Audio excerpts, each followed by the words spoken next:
Whether you're helping a friend troubleshoot their device or you are managing your own devices, as long as you need to control an iPhone with an Android phone, today's video is for you.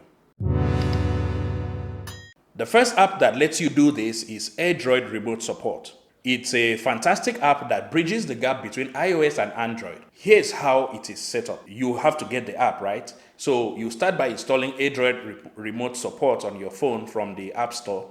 Then grab your Android phone and download AirMirror from the Google Play Store. Once both apps are installed, then open AirDroid Remote Support on your iPhone. You'll see a 9-digit code on the screen.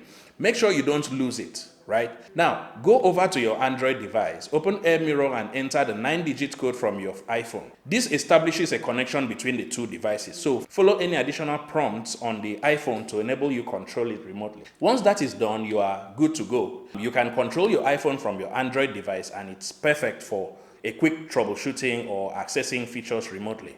The next app we'll be looking at is TeamViewer. It's another powerful app for remote control across different platforms. It even works on PCs. So begin by installing TeamViewer QuickSupport on your iPhone from the App Store. On your Android device, download the TeamViewer app from the Google Play Store. Once installed, open TeamViewer QuickSupport on your iPhone and note the ID that it provides, just like we did in the other app. To enable full control of the iPhone from your Android phone, go to the iPhone's settings, navigate to the control center, and make sure screen recording is added.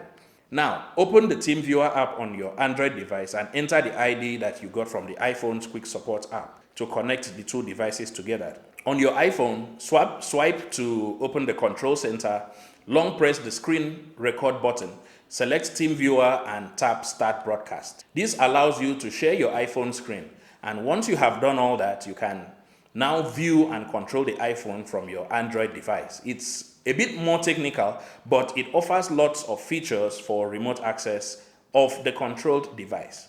If you found this video helpful, don't forget to hit that like button and subscribe to my channel for more tech tips and tricks. Thanks for watching, and I'll see you in the next one.